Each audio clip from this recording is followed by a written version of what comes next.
आशा करता हूँ आप सब बहुत अच्छे होंगे। मेरा नाम है सिद्धांत अग्निहोत्री। स्टडी ग्लोस पे आपका बहुत बहुत स्वागत है। क्या कुछ बड़ा होने वाला है दोस्तों? क्योंकि डोनाल्ड ट्रंप ने कुछ ऐलान किया है। अब वो क्या ऐलान है हम देखेंगे। चलिए आगे बढ़ते हैं। फिलहाल teachers day, happy teachers day to all of you. काफ़ी बच्चों ने मुझे विश किया, थैंक यू। आप लोगों की वजह से भैया हम हैं, सिंपल सी बात है। तो तोहफा है इस टीचर्स डे हमारी तरफ से आपके लिए। सारे कोर्सेज पे 40% ऑफ है। सारे 40% मतलब क्योंकि अब हम सेल कम निकालते हैं तो आपकी शिकायत के साथ सेल कम आती है। तो 2 दिन तक यानी कि कल तक सेल है और कूपन कोड है गुरु40, ठीक है, GORU गुरु40, ठीक है। तो आप ये कूपन कोड यूज़ करिए और कोई भी कोर्स आप लेंगे, 80 से ऊपर हमारे कोर्सेज है, डार्क साइकोलॉजी से लेकर कंप्लीट साइकोलॉजी तक, AI का, उन सारे के सारे कोर्सेज पर 40% ऑफ है, ठीक है ना। अब अमेरिकन प्रेसिडेंट ने क्या बोला है, ये जो डिपार्टमेंट है, देखिए इन्होंने डिपार्टमेंट ऑफ डिफेंस को बोला है कि मेरे भाई तैयारी शुरू कर दो। किस चीज़ की तैयारी? Military preparedness. ये अपने आप में बहुत बड़ा स्टेटमेंट है। डोनाल्ड ट्रंप पागल है, लेकिन डोनाल्ड ट्रंप से लेना देना नहीं है। वो प्रेसिडेंट नहीं होता तो कबाड़ी वाला होता, वो भी नहीं होता। लेकिन जिस पोस्ट पे वो है ना, वो है राष्ट्रपति, president of United states of America. वो एक बहुत बड़ी पोस्ट है और पूरी दुनिया में वो सबसे ताकतवर पोस्ट है। जो भी कहिए, अभी तो डॉलर की अमेरिका की हेजेमनी है पूरी दुनिया में। तो वो पागल कुछ कहेगा डोनाल्ड ट्रंप तो मानना पड़ेगा। तो अब ये बोला है कि भैया रशिया और चाइना को डिटर करने के लिए, उनसे मुकाबला करने के लिए आप मिलिट्री प्रिपेयर्डनेस बढ़ाइए। और इसको कंफर्म किया जो पीट हेगसेट, पेंटागन के चीफ, उन्होंने बोला है कि देखिए it's not, we are not seeking conflict. अच्छा, it's not about seeking conflict but to restore the warrior ethos. कि जो वॉरियर इथोस है ना, जो योद्धा वाली रणनीतियां या योद्धा वाले जो सारी चीजें हैं, उसको हम रिस्टोर करना चाहते हैं। अब क्या इससे पहले अमेरिका और रशिया आमने सामने आए? बिल्कुल आए हैं। और ऐसे आमने सामने आए कि दुनिया की सबके सब गिग्गी बंद गई थी, सबकी हवा टाइट हो गई थी।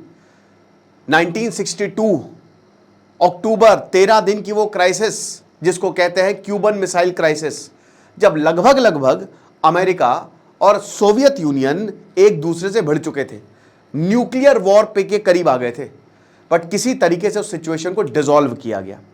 उसके बाद आज तक कोल्ड वॉर हुआ है। देखो भाई, ये लोग डायरेक्टली कभी नहीं लड़ेंगे, ये प्रॉक्सी वॉर करेंगे, दूसरे देशों को बर्बाद करेंगे, बट इनको पता है कि डायरेक्टली लड़ना हमारे लिए सही नहीं है। आप वही कहते हैं ना कि ऐसी वाणी बोलिए जम के झगड़ा होए, बट उससे ना बोलिए कि जो आपसे तगड़ा होए, ठीक है। तो भाई दोनों ही पावर है, दोनों के पास अच्छे खासे न्यूक्लियर वेपन्स हैं, उनको पता है कि उनको मारेंगे इनको मारेंगे, खेल खत्म है। दोनों एक दूसरे के साथ बिजनेस भी करते हैं, तगड़ा बिजनेस करते हैं, तो इसीलिए दोनों एक दूसरे को नहीं मारेंगे, प्रॉक्सी वॉर होगा और ये पूरी दुनिया में युद्ध लड़वाते रहेंगे। क्योंकि रशिया और अमेरिका दोनों ही हथियार बनाते हैं और हथियार को यूज करने के लिए आपको युद्ध चाहिए। वही बात है ना कि अगर सब कुछ, सारा क्राइम खत्म हो जाएगा, राम राज आ जाएगा, तो वकीलों का धंधा कैसे चलेगा? अगर सारे लोग ठीक हो जाएंगे तो डॉक्टर्स कैसे कमाएंगे? तो ये उसी तरीके से काम करता है, ठीक है।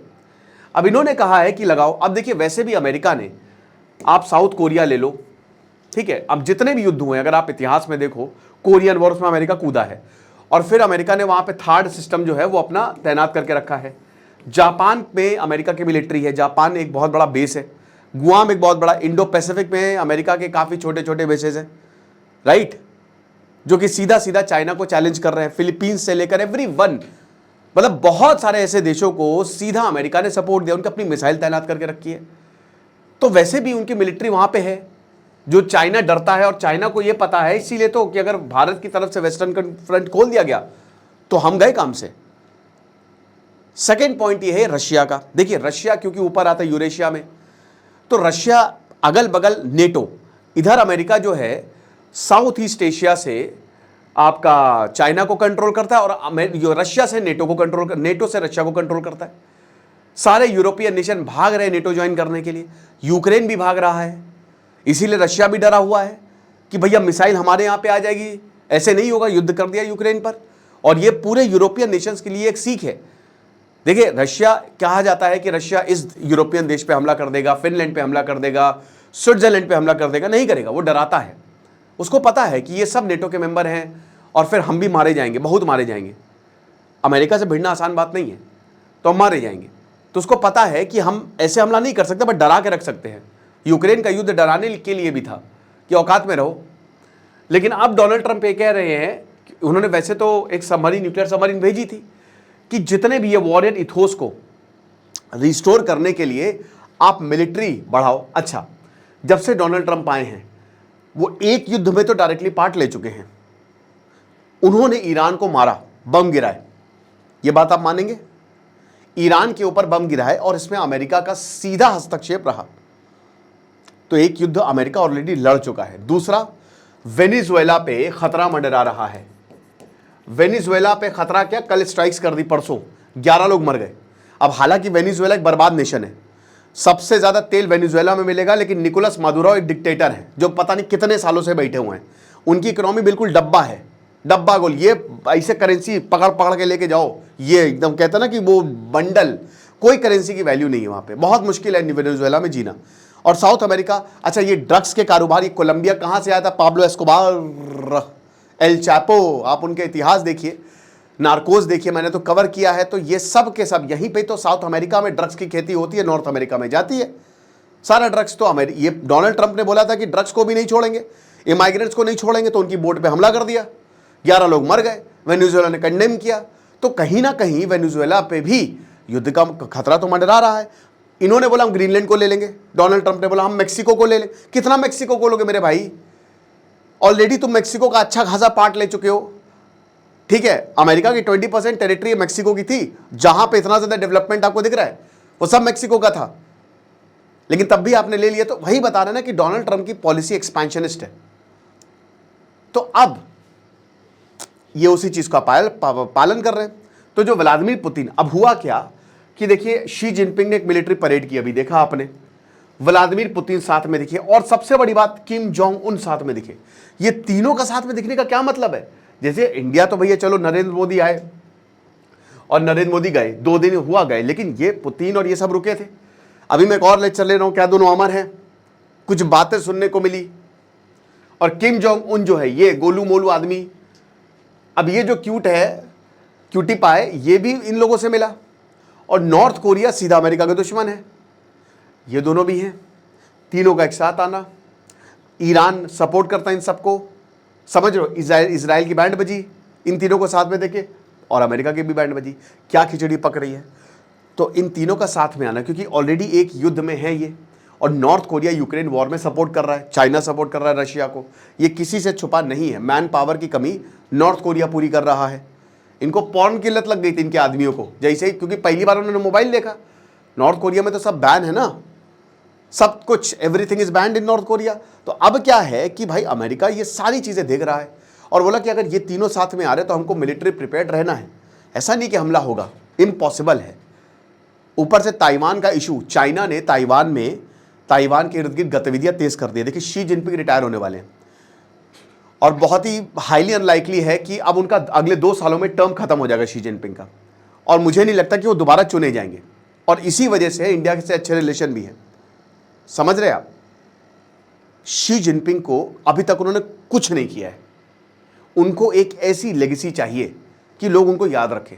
हो सकता है अगले 2 सालों में ताइवान पे हमला हो जाए, काफी पॉसिबिलिटी है, क्योंकि गतिविधियां, हलचल काफी तेज हो चुकी हैं। ओके, और अगर ऐसा हुआ अमेरिका का ये मूव क्योंकि अभी पिछले 1 महीने में ताइवान में बहुत ज़्यादा गतिविधियां हो चुकी है। हालांकि अमेरिका ने बोला कि यूक्रेन को तो हमने पैसा दिया, ताइवान को कुछ हुआ, क्योंकि ताइवान से बिजनेस रिलेशन है। आप समझ रहे हो?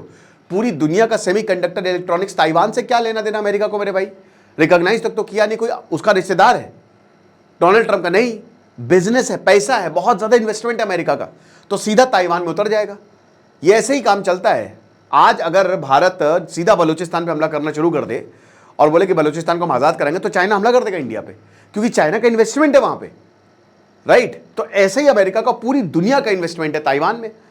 छोटा सा पिद्दी सा आइलैंड, लेकिन आप देख लीजिए कि पूरी दुनिया का सेमीकंडक्टर इलेक्ट्रॉनिक्स कंट्रोल करके रखा है, चाइना भी वहीं से लेता है। ठीक है, तो इसीलिए अमेरिका का ये स्टेटमेंट आया है कि भैया मिलिट्री या प्रिपेयर रहिए, वरना प्रॉब्लम हो सकती है। और हम कोई वॉर लड़ने नहीं जा रहे हैं। अब पहले तो इस कार में नरेंद्र मोदी बैठे थे, अभी किम जोंग उन बैठे, अरे बाप रे, मतलब कितना मोटा मुंह लग रहा है यार इसका, समझ रहे हो? खतरनाक, देखने से ही राक्षस लगता है ये, क्यूट तो कहने की बात है। अब यहां पे कहा है कि देखिए the weakness of the previous administration, जो बाइडन की बात है कि बहुत कमजोर था, उसकी वजह से रशिया और चाइना साथ आ गए, बहुत ही कमजोर था। अरे तो भैया आप तोड़ दो। ये बहुत ही टेरिबल डेवलपमेंट है अमेरिकन लीडरशिप के लिए। इसीलिए ट्रंप ने यही बोला डिपार्टमेंट ऑफ डिफेंस में कि अपनी मिलिट्री को रीबिल्ड करिए और डेटरेंस को रीस्टैब्लिश करिए, क्योंकि हमको कॉन्फ्लिक्ट नहीं चाहिए। हम बस यही चाहते हैं कि चाइना रशिया अपनी औकात में रहें, जितने भी हैं वो अपनी औकात में रहें। और हमने ये चाइना रशिया और बाकी देशों को भी क्लियर कर दिया है कि क्योंकि हम आपके साथ रहेंगे, आपके सामने रहेंगे, अगर आप कुछ करोगे तो हम भी कुछ करने के लिए तैयार है। तो ये हमारा डिफेंसिव मूव है, यानी कि हम कॉन्फ्लिक्ट्स को प्रिवेंट करेंगे, चेक्स एंड बैलेंस जिसको कहते हैं, कि अगर तो हमने अपनी मिलिट्री तैयार करके रखी है, तुम मारोगे तो हम भी मारेंगे।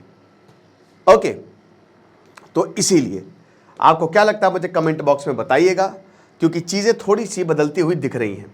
बाकी टीचर्स डे से लाइव है, सारे कोर्सेज में 40% ऑफ है। गुरु 40 कूपन कोड यूज करें। खुश रहिए, पढ़ते रहिए। जैसे सिद्धांत अग्निहोत्री साइनिंग ऑफ।